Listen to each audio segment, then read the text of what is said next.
Hey everybody, welcome back to totally not a redo of the intro, MonkeyBrosNerdShow edition of Spider-Man No Way Home. Spoiler edition. Yep. With, as always, Doc and Louie. And Poe. As we were saying, we will be talking about, of course, the spoiler-full version of Spider-Man No Way Home. So, that movie was shit. Yeah. It took everything I had in me to not scream out like, yeah, boy, when fucking Tobey Maguire came out on the screen. And I even liked Andrew Garfield in the movie. Why? Because all three Spider-Man, yeah. That was so good. So, I mean, you don't know how hard that spoiler-free version was, and it was, I'm not going to lie. It was the shortest episode I think we've ever done, but I think the hardest. Yes. But, that being said, the big spoiler out of the way. Dude, fucking live-action Spider-Verse event. Yes. Oh, man. I can only hope that that this kind of relaunches into Spider-Man 4 for Tobey, Spider-Man 3 for... Well, no, I think that's a green light. It's already a green light? I think so for the Andrew Garfield, yeah. Oh. I don't think Tobey Maguire is going to be back in there, but, maybe as a cameo, maybe? I don't know. Yeah. But for sure, I think they're going to do the Andrew Garfield one. Yeah, dude. Because don't get me wrong, the, Into the Spider-Verse event with Miles Morales, that was fantastic and everything. But a live-action version of it, just, oof. What I'm really hoping is that this opens the door for Miles Morales, because, yeah, I know they have to be chomping at the bit to introduce him because so many people love Miles Morales. Yeah. Seriously, so many people love that character that I can't imagine them not saying cha-ching. Yeah. I would say I think he's the first, ethnic Spider-Man, but I don't think that's true. I think it's the 2099 Spider-Man. Yep, 2099 Spider-Man. Yeah. Half Irish, half Mexican. Really? I didn't know he was half Irish. I know he was half Mexican, but... Yep. But, dude, if they, if they fucking cast Spider-Man 2099 in live action, I don't know if there's an actual actor that can actually fill that role right now, I should say. You honestly just never know. It would be great for them to cast that Spider-Man, but I think I'd be happy with Miles Morales, and then slowly bringing it into... I think there's a rumor going around that I just saw today that they really might want to do a Gwenom movie. Not a Gwenom, but... Gwen. Spider-Gwen? Yeah. Or Ghost Spider, whatever. Whatever her name is. Spider-Gwen. They try to change it to Ghost Spider. Nobody believes that crap. Yeah. But it's kind of hard to believe that, you're going to go in-universe as Spider-Gwen, and he's like, there goes Spider-Gwen. I wonder what her secret identity is. Yeah. I don't know. Maybe. Her real name is Mary. I know, right? So, I could see the reason why they gave her an actual spider name, but... Yeah, I can see that too, but I'm like, you should have started that at the very beginning, and then don't title your comic Spider-Gwen, yeah. And then be like, well, her real name is 3 years later, Ghost Spider. Yeah. Nobody's going to go by that name. But the other big thing that happened in No Way Home that I hadn't thought about is that, Tom Holland's Spider-Man finally had his, the moment, the Spider moment of losing somebody. Oh, yeah. Which I thought, since the MCU Spider-Man had started off, I thought that had already happened for him. No. But with it happening in this movie, Jesus Christ, it was like, oh shit, I guess this is where he actually picks up, the whole Spider-Man, bit and everything, Yeah, because everything that I was reading on the line before I saw the movie, they were debating on who he was going to lose. Everybody thought he was going to be Happy, which I'm like, okay, I can see why people would think that, but how would that affect them? Yeah, they're friends, but I'm like, it has to be family, so it's going to have to be. It always has to be family. Yeah. It either has to be family or it has to be his loved one, which is unfortunately MJ or Gwen Stacy. Yeah. Which I think Tobey's Spider-Man never had that moment, did he? No, he had Uncle Ben. Yeah. Yeah. He pretty much says it in the movie, but... I mean, there's so much good stuff that happens, where the sky tears open and you have all the silhouettes of all these people. Yeah. And I can't believe you missed Kraven the Hunter. Yeah, I can't believe I missed it either. I mean, I think I was just kind of overwhelmed by the whole movie at that point. It was just like, because that was at the point towards the very end where like they're all fighting together.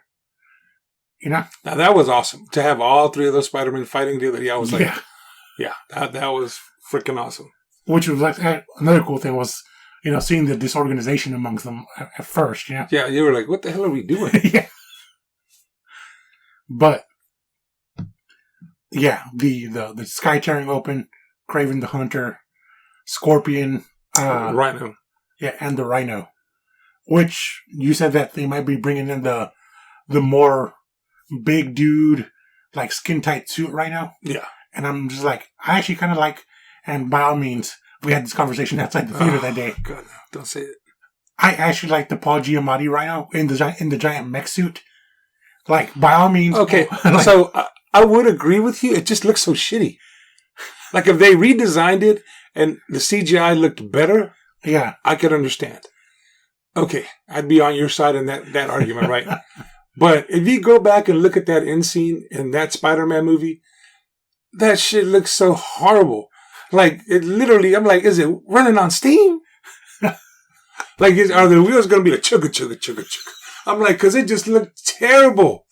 I'm like, no, I mean, like I say, I like Paul Giamatti as an actor. I couldn't believe him as the Rhino, because if you look at the story, he does not fit that character. No, he doesn't. Like, his acting, like, I don't even know why they gave him that role.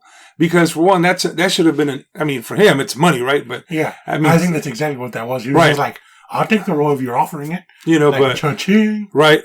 But more than anything else, to me, I'm like, the dude is an excellent actor. Why in the whole hell are you going to sit there and say, all right, you're going to be the Rhino.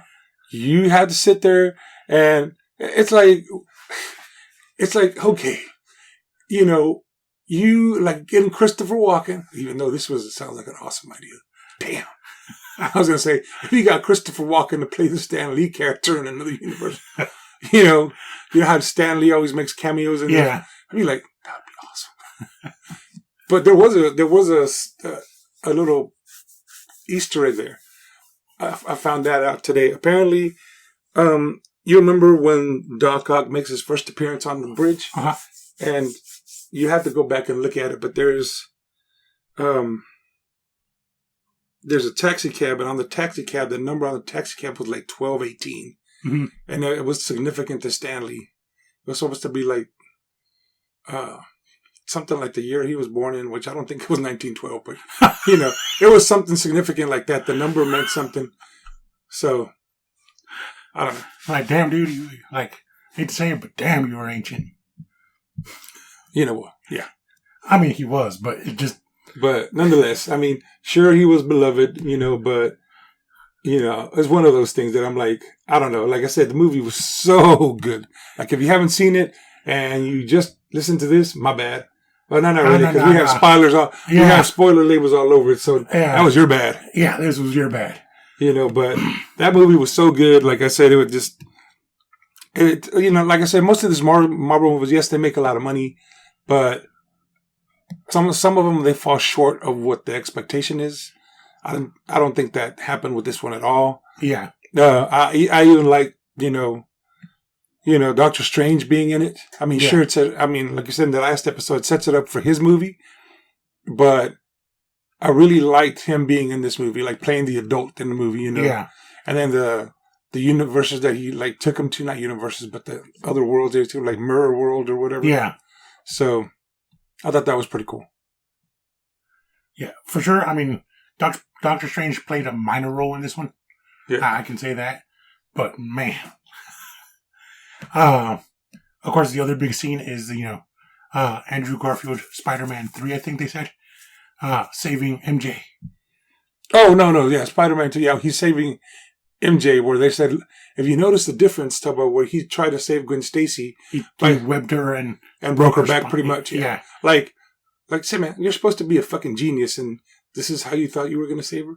I'm like, you could have just did like them old school comics where Spider-Man did like a little web net thing, underneath her. I don't know how that worked out, but Yeah. it couldn't have been as bad as you breaking her fucking neck because you spiderwebbed her, you know? Yeah. But there's that moment of like facial acting there. Yes. That you're just like, yep. Like, I guess gets it. Yeah. And I think that's good for all of them. If you think about it, they really did a really good job of expressing their emotions. Yeah. Yes, they're actors, but some people are just horrible at it. Yeah. You know, like because you also have Doc Ock when he meets Toby, and he's all like, "You're an adult now," Yep. And it's like, damn, like. Yep. So, but yeah, for the most, like I said, for everything, like you said, the Andrew Garfield, I actually didn't mind him. Like, my least favorite Spider-Man, but what he, like you said, he jumped off. They were pointing that out today in some video I was watching, that he learned from him in Spank. He just jumped off to catch her versus webbing her up and snapping her neck. Yeah. It was like, all right, good save. I don't know. I mean, like, if I was Tom Holland, I would have been like, can I get Peter Parker 1, Tobey Maguire, you save her? Because apparently Andrew doesn't understand physics. He's supposed to be a genius from another universe. And one other thing that I noticed that they kind of did, they snuck in, at least I think they snuck in, the Spider-Man meme, where like one is pointing out the other one. Yeah. Apparently in the lab, they're like, oh, are you talking to him? Oh, are you talking to him? We're all Peter, like. Yeah. But they were all at one point pointing at each other. And it's like, ha! Right. Like somebody pointed out that they did the Spider-Man meme, and I was like, that's actually kind of funny. Like, again, Ned gets on my nerves. Yeah. I could see. I know some people are saying they're setting him up to be the next bad guy. I think they're saying that he's going to be the next Hobgoblin. Or rather, the Hobgoblin for this universe. Whereas, that was one thing I never got in the fucking comics and the Green Goblin and the Hobgoblin. Just one's a rip off of the other. No, don't worry, because I was watching a video. It was one of those, where they explain certain comics to you. Mm-hmm. And it was one, and I didn't even know this had happened, where part of the symbiote, the Carnage symbiote, it attaches itself to the Green Goblin or is it the Hobgoblin? Who cares? Like you said, to become the Red Goblin. And I was like, what the whole hell? But we'll go ahead and call this episode here because we're going off topic. Right. So, as always, don't forget to like, comment, subscribe. And hit that notification bell.